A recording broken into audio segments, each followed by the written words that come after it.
j'espère que vous allez bien. Aujourd'hui, je souhaite vous faire partager un coaching de groupe que j'ai animé récemment et je parlais beaucoup de la formule de puissance de réalisation pour avoir le maximum de clés pour pouvoir savoir sur quel levier vous allez pouvoir agir pour arriver à enfin vous réaliser pleinement.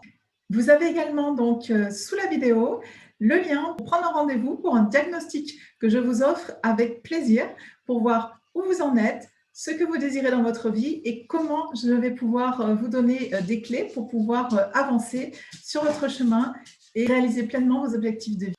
Sentez-vous libre de cliquer sur le lien ci-dessous pour prendre votre rendez-vous que je vous offre avec plaisir. Donc, je vous laisse découvrir et sentez-vous libre donc de mettre un pouce en l'air, de partager à toutes celles et ceux à qui vous pensez que ça pourra être vraiment utile et bénéfique. Je vous remercie par avance et vous souhaite une excellente fin de journée. À très bientôt. Merci.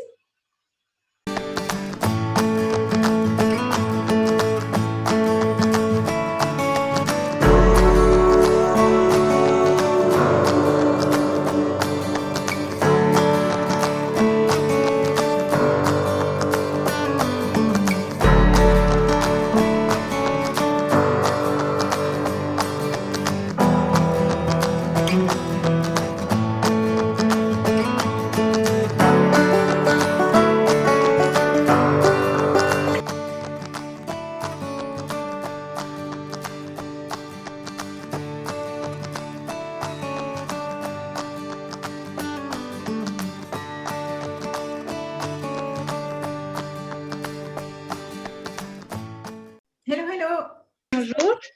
Pour cette session d'aujourd'hui, comme demandé par certaines personnes, eh bien, on va revoir aujourd'hui la formule magique de la puissance de réalisation.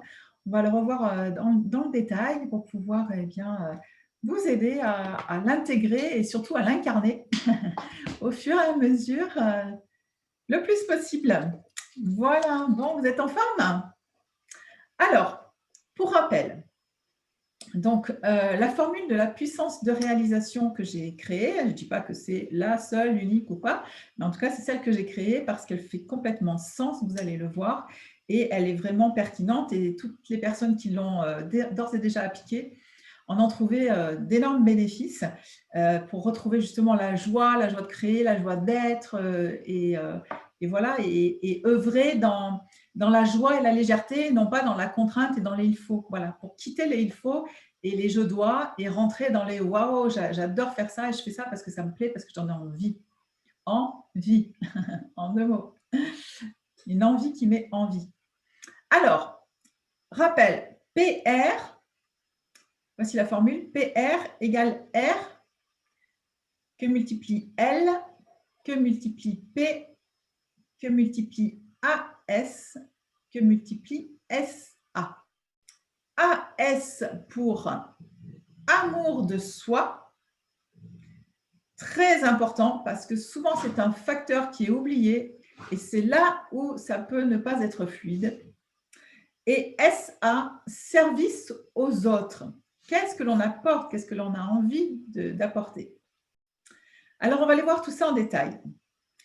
Donc, pour pouvoir se réaliser pleinement dans sa puissance de réalisation, il va falloir être à même de prendre ses propres responsabilités. On va les voir en détail dans un instant. D'actionner sa liberté, parce que prendre conscience qu'on est un être libre et d'actionner sa liberté. Revenir à l'amour de soi, parce qu'on ne peut offrir aux autres de l'amour que si déjà on s'aime nous-mêmes. Et quand on offre du service avec bienveillance et avec cœur, on est forcément dans l'amour. Mais on ne peut pas apporter de l'amour si soi-même, on ne se donne pas d'abord de l'amour. C'est comme l'histoire qui commence à être bien connue maintenant et que j'utilise beaucoup dans mes coachings individuels. Quelle est la personne la plus importante à qui vous allez mettre le masque en premier si vous êtes dans un avion avec votre enfant et que les masques, en cas de dépressurisation, tombent? Vous le mettez à vous-même ou à votre enfant en premier? On l'avait déjà vu ensemble. Ah oui. Tu le mets à toi. Parce que si tu le mets à l'enfant, pendant ce temps, tu meurs. L'enfant, il va faire quoi si la personne pour l'aider? Pas donner de l'amour aux autres si tu ne t'en donnes pas à toi-même d'abord. C'est pour ça que dans la formule de la puissance de réalisation, l'amour de soi est une clé extrêmement importante parce qu'elle est souvent oubliée parce que nous avons été éduqués dans pas s'occuper de soi, pas être égoïste, d'abord les autres, etc. Non, stop, c'est pas d'abord les autres. Ça, c'est une erreur totale. Vouloir être en couple et donner de l'amour à l'autre, il faut d'abord savoir se donner de l'amour à soi pour aller vers l'autre après en état de plénitude. Parce que si la personne va vers l'autre en état de manque, en espérant que l'autre vienne combler ses manques, c'est voué à la catastrophe. Donc, se donner de l'amour à soi, et quand on est dans un état de plénitude, là, on peut rencontrer l'autre en toute quiétude, parce que l'autre soit là ou soit pas là, nous, on est en plénitude et en sérénité. L'autre, c'est agréable, c'est un plus, c'est sympa, c'est la cerise sur le gâteau, mais ce n'est pas le gâteau de l'amour même. C'est de la dépendance. C'est de la dépendance, c'est de la possession, c'est tout sauf de l'amour en fait. Parce que l'amour, il rend libre, il laisse les autres libres, il ne rend pas libre, il n'a aucune vocation à faire quoi que ce soit, mais il laisse les autres libres d'être qui ils sont. Alors, donc, l'amour de soi, on a vu. Et puis, le service aux autres. Donc, le service aux autres, en général, on l'a, puisque si beaucoup d'entre vous êtes là parce que vous êtes des créateurs et vous avez envie de transmettre aux autres toutes vos connaissances, tout ce que vous avez intégré, vous avez envie de le faire avec beaucoup d'amour, du moins j'espère, parce que ce sont les personnes que je souhaite accompagner, que normalement j'ai sélectionnées, donc vous devriez être tous dans cet élan-là de joie, de paix et d'amour et de bienveillance. Donc, le service aux autres, en général, vous y pensez, mais on va quand même aller le voir en détail pour pouvoir vraiment être bien installé dans tout ça. Alors, on va commencer donc par la responsabilité, le premier R. Donc, la responsabilité. Alors, qu'est-ce que c'est que la responsabilité? D'abord, la responsabilité de ses choix. C'est-à-dire, à partir du moment où on a fait le choix de créer sa propre activité, par exemple, de se donner du temps pour pouvoir créer et mettre au monde ce que l'on a envie de partager au monde, eh bien, c'est un choix que l'on a fait. Et donc, se rappeler qu'un choix n'est un choix validé qu'à partir du moment où il est non négociable. Je répète, un choix qui est fait en conscience est un choix non négociable. C'est-à-dire, comme le dit si bien le Dalai Lama, dont j'ai une estampe ici, « Never give up », ne jamais abandonner. Donc, comme je préfère parler en positif, on va dire toujours rester constant. Donc, et ça, se rappeler qu'en fait, ça vient parce qu'on a fait un choix et que ce choix, c'est notre responsabilité. Donc, à chaque fois qu'on a un petit moment de down ou quoi, se rappeler qu'en fait, quel a été notre choix de départ? C'est ce qu'on disait tout à l'heure. Notre choix de départ, c'est parce qu'on veut porter au monde ceci ou cela. Et on a posé ce choix et ce choix est non négociable. Donc là, ça revient aussi un peu à ce que j'ai partagé à beaucoup d'entre vous pendant les coachings individuels. Posez vos limites. Le bambou, si tu plantes une graine de fougère et une graine de bambou, la fougère, elle va pousser rapidement, elle va donner ses feuilles, etc. Donc, tout le monde va dire « Ah, la fougère, elle a réussi, elle est géniale et tout ». Mais le bambou va mettre effectivement, la graine de bambou va germer pendant 3-4 ans. Mais au moment où elle va pousser 10, 100 fois plus vite que la fougère et elle va monter très, très haut. Et elle va rayonner très, très haut. Donc, effectivement, elle aura largement dépassé la fougère depuis longtemps, quoi. Mais effectivement, il faut avoir la patience de laisser pousser et de laisser faire la nature. Parce que les choses arrivent quand elles doivent arriver. Et ça, on n'en est pas maître. On est maître de poser nos actions, poser notre graine, poser nos choix, de les arroser, bien sûr, de les nourrir. Et après, c'est la nature qui fait les choses. Mais à partir du moment où tu as fait ta part, le reste ne t'appartient plus. C'est en fait le lâcher-prise, il est là. On entend beaucoup parler de lâcher-prise, à droite, à gauche, etc., de lâcher-prise. Et moi-même, parfois, il faut que je m'auto-rappelle ça parce que je suis humaine, de temps en temps, je peux zapper l'histoire. On fait ce qu'on a à faire, mais le résultat ne nous appartient pas.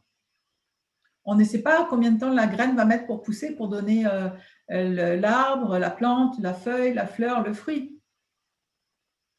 Donc, on sème des graines, on est là pour semer des graines, les graines de nos connaissances, de tout ce qu'on a intégré, de tout ce qu'on a envie de transmettre au monde, mais le résultat ne nous appartient pas.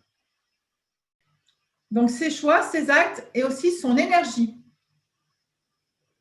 Si tu es dans une énergie fatiguée, en manque de sommeil, énervé, enfin bon, bref, on va rester dans le positif, mais si tu n'es pas dans une énergie haute, eh bien, tu ne transmets pas une énergie positive et bénéfique à ce que tu veux mettre au monde. On est d'accord?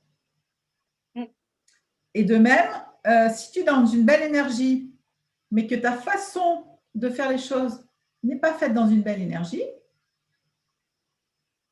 ça n'aura pas non plus les résultats escomptés. Si la personne, quand elle œuvre, elle n'est pas bienveillante, il y a peut-être des questions à se poser. Ouais. Le résultat ne sera pas l'expression de son plus grand je suis, du plus beau en elle, quoi, hein, de son diamant intérieur.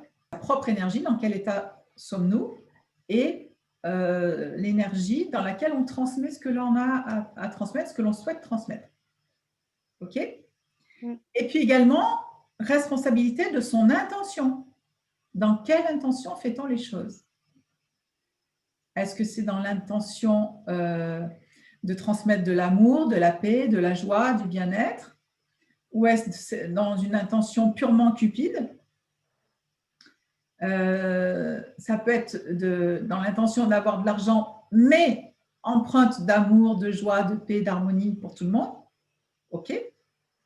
Mais si c'est dans une intention de faire uniquement de l'argent pour l'argent, et qu'on s'en fiche complètement à ses clients, responsabilité. Donc, responsabilité de son intention. Donc, déjà là, on a vu un peu comment mettre du concret derrière ces mots sur la responsabilité. Et maintenant, on va acter notre liberté. Parce que pour se réaliser, il faut que l'on soit un être libre. Si on n'est pas libre, il n'y a pas de réalisation de par le fait. En tout cas, pas dans la puissance de réalisation de qui nous sommes, dans l'alignement à qui nous sommes. Donc la liberté, c'est la liberté de prendre sa place. Du coup, c'est important de savoir quelle est notre place. C'est la raison pour laquelle, dans le parcours de transformation Cœur de Lotus, vous avez donc l'item où on travaille sur quelle est sa place. Et ce pourquoi vous êtes fait, quels sont vos talents, quels sont les freins à vos talents, quel est votre mode de communication, quels sont les freins à votre mode de communication et quelles sont les solutions à ces freins, aussi bien de vos talents que de vos communications, pour pouvoir développer votre œuvre au monde et vous réaliser en pleine liberté, en étant donc aligné à qui vous êtes vraiment, c'est-à-dire en prenant votre vraie place. Eh bien, on est dans un inconfort, on est dans une lutte intérieure et parfois même extérieure, parce qu'en général, l'extérieur reflète l'intérieur. Donc, si à l'intérieur, ça tiraille, ça dit que ce n'est pas OK, on n'est pas bien, donc on n'est pas dans sa liberté, on n'est pas dans son alignement. Donc, quelque part, on est aussi à côté de ses choix, on n'est plus dans la responsabilité de son choix. Là. D'accord? On est dans les doigts, il faut, mais on a été dévié. Donc, bien trouver sa vraie place. Si vous êtes fait pour être créatif, pour transmettre la paix, la joie aux autres, et que la vie, la société, les parents vous ont drivé pour que vous décidiez à être comptable, c'est votre responsabilité d'avoir écouté les parents, la société, machin, gna gna gna, et d'avoir fait comptable. Mais là, vous vous êtes nié parce que vous n'êtes pas fait du tout pour ça, d'accord? Donc là, vous n'êtes pas à votre place, par exemple. Donc, il y aura un chemin à faire et c'est le but justement du parcours de transformation Cœur de Lotus, c'est retrouver qui vous êtes profondément, quelle est votre place, quels sont vos vrais talents, etc. pour être dans votre vraie mission de cette vie-là, pour pouvoir vous accomplir, vous réaliser et rayonner. Mais pour cela, il faut avant tout être à sa place, sa propre place. Parce que là, vous allez rayonner de votre être intérieur qui vous êtes. Donc, ça veut dire que déjà, vous êtes aligné à vous-même. Donc, en général, quand on est aligné à soi-même, on commence déjà à rayonner. À partir du moment où on rayonne, ben, ça fait comme en aimant, on attire. Par contre, si on transmet les choses en étant éteint, on n'attire absolument pas et ça ne marche pas. Quelque chose ne marche pas, que peut-être on n'est pas vraiment à sa place, on n'est pas vraiment aligné. Après, il ne faut pas tout de suite en déduire ça, parce que ça peut être aussi simplement qu'il y a des obstacles sur notre route pour avancer et se réaliser, ce qui est logique, parce qu'il va falloir dépasser ces obstacles pour grandir en soi, pour pouvoir être pleinement en capacité de pouvoir mettre au monde notre œuvre dans les meilleures conditions qui soient et dans l'expression pleine et entière de notre « je suis », dans l'alignement à qui nous sommes vraiment. Mais pour arriver à cet alignement, il faut qu'on ait libéré beaucoup de choses. On parle de liberté, eh bien, c'est s'être libéré de ces blessures émotionnelles notamment. Blessures émotionnelles qu'on travaille bien sûr dans le parcours de transformation Cœur de Lotus, comme toutes celles et ceux qui font ce parcours le savent. Ok, donc ça c'est hyper important.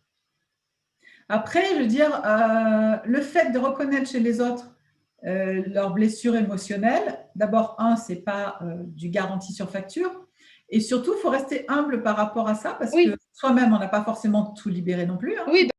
Vous n'avez aucun bénéfice à vous diminuer pour que les autres ne se sentent pas mal, parce qu'au contraire, c'est en osant montrer votre lumière que quelque part, vous avez donné l'autorisation aux autres d'en faire autant, même s'ils n'ont pas besoin d'autorisation. Ils vont se dire, ah bah tiens, puisque cette personne ose montrer sa lumière, bah moi aussi, je peux le faire.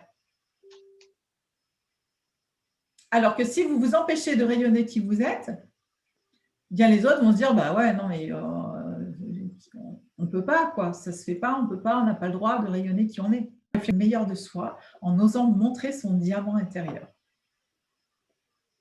Voilà la raison pour laquelle je me présente comme étant la diamantaire de votre joyau intérieur, puisque je suis là pour vous accompagner à vous révéler, à rayonner et à prendre la pleine puissance de qui vous êtes vraiment. Ça lui appartient, ça ne t'appartient pas. Ce n'est pas parce qu'elle porte le jugement sur toi que tu ne sais pas te remettre en question que pour autant c'est une vérité. C'est sa vision de toi, mais ce n'est pas toi. Puisque toi, tu vois bien qu'avec tout le parcours que tu fais, tu te remets en question. Tu voudrais contrôler les pensées de ta mère, tu voudrais contrôler les jugements de ta mère sur toi, tu voudrais contrôler le fait qu'elle se remette en question, tu voudrais contrôler. Stop! C'est pas facile, hein, c'est sûr, ça demande un certain temps, plus ou moins long suivant les personnes, plus ou moins long suivant les situations, mais c'est un exercice de chaque instant, toute la vie en fait. C'est comme le lâcher-prise, hein, c'est un exercice de chaque instant, toute la vie, pour tout le monde. Hein. À part d'être un grand maître spirituel réalisé, on est toujours en exercice chacun, à chaque instant. Ouais.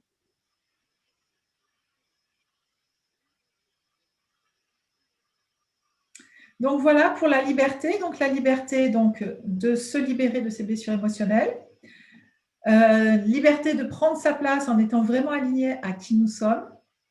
Liberté donc de s'affirmer, de poser ses limites, d'oser dire non, d'affirmer nos valeurs, qui nous sommes, et donc de rayonner qui nous sommes vraiment. La question qui est posée, c'est donc est-ce que cette formule donc, de la puissance de réalisation, on l'utilise dans un domaine ou dans un autre de notre vie? Mais la réponse, c'est dans toute votre vie.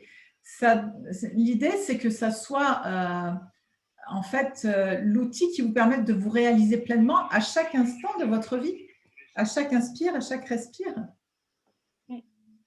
C'est-à-dire qu'à chaque instant, être responsable de ses choix, de ses actes, de son énergie, de l'énergie dans laquelle on fait les choses, de l'intention dans laquelle on fait les choses, à chaque instant, vraiment avoir conscience de s'être libéré ou sinon de le faire, de se libérer de ses blessures émotionnelles, chacune d'entre elles, hein, je vous rappelle qu'il y en a 5 de base, de se donner la liberté de prendre vraiment sa place, de s'affirmer, d'oser affirmer nos valeurs, etc., de rayonner qui on est vraiment, d'oser montrer sa lumière.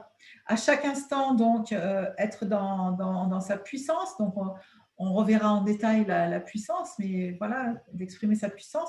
À chaque instant, être dans l'amour de soi et à chaque instant, être dans le service aux autres, globalement. Alors, certes, on va peut-être être plus dans le service aux autres quand on va être dans notre action professionnelle, peut-être, mais on va être aussi sur le plan relationnel pour nos proches. Enfin, il y a 10 000 façons de l'être. Donc, en fait, c'est dans toute notre vie, à chaque instant, c'est rayonner notre pleine puissance. C'est être qui nous sommes pleinement à chaque instant de notre vie, quoi. Si quand tu donnes de l'amour à l'autre, il y a une part de toi qui ne se sent pas aimée et qui se sent en attente de l'amour de l'autre, c'est que toi, tu n'es pas pleine et entière dans l'amour de toi à l'intérieur. Pas facile, hein. Mais plus on est dans l'expression de la joie de créer ce que l'on crée et que l'on passe à l'action, hein. Pas de rester dans les idées, c'est de passer à l'action. À un moment donné, il y a les résultats. La vibration du cœur, transmettre ce qui nous fait plaisir et être toujours dans la vibration de la joie. Et si on ne l'est pas, revenir dans la joie. Alors, revenir dans la joie par plein de choses, hein. Se mettre une musique qui va nous mettre en joie, se faire plaisir avec quelque chose qui va nous mettre en joie, méditer pour revenir dans la joie. Enfin, voilà, tout ce qui peut te ramener dans la joie. Danser, puisque tu aimes bien danser. Là, tu vois, c'est aussi d'être bienveillant avec soi, d'être dans la douceur, parce que tu t'es rendu compte que quand tu t'autorises à te reposer, c'est là que tu as des idées géniales qui t'arrivent et que tu vas pouvoir les mettre en œuvre juste après. Moi-même, hein, je veux dire, ça m'est arrivé souvent de… voilà, c'est pareil, de me dire, bon, allez, il faut que j'avance, je fais. Et puis, je suis fatiguée à force. Et là, donc, je me dis, bon, de toute façon, il faut que je sorte mon chien. Je sors mon chien. Et donc là, je suis au milieu de la nature et tac, paf, ça y est, j'ai l'idée géniale qui va me permettre de continuer, d'enclencher et puis de gagner du temps ou, enfin, voilà, quoi, qui va solutionner les choses. Et je me dis, mince, j'aurais dû sortir le chien plus tôt au lieu de forcer, tu vois. Donc, c'est aussi être bienveillant avec soi, lâcher prise sur les il faut, je dois. Et surtout que j'ai découvert un nouvel outil qui est très puissant sur la connaissance de soi. Et en fonction de qui on est par rapport à cet outil-là, eh bien, on a des modes de fonctionnement qui sont totalement différents et qui font qu'on ne fonctionne pas comme d'autres qui ont un autre mode de fonctionnement, un autre mode d'emploi en fait. Donc voilà, dès que je peux, je vais me former là-dessus et puis je te tiendrai au courant et voilà, on verra comment on avance là-dessus peut-être. Merci d'avoir été présente. Merci pour votre participation. Et puis donc, on continuera de travailler sur la formule de la puissance de réalisation puisqu'on a les 3 autres items à voir ensemble plus en détail. Et donc, je vous souhaite une belle journée à toutes et tous. Ciao, ciao!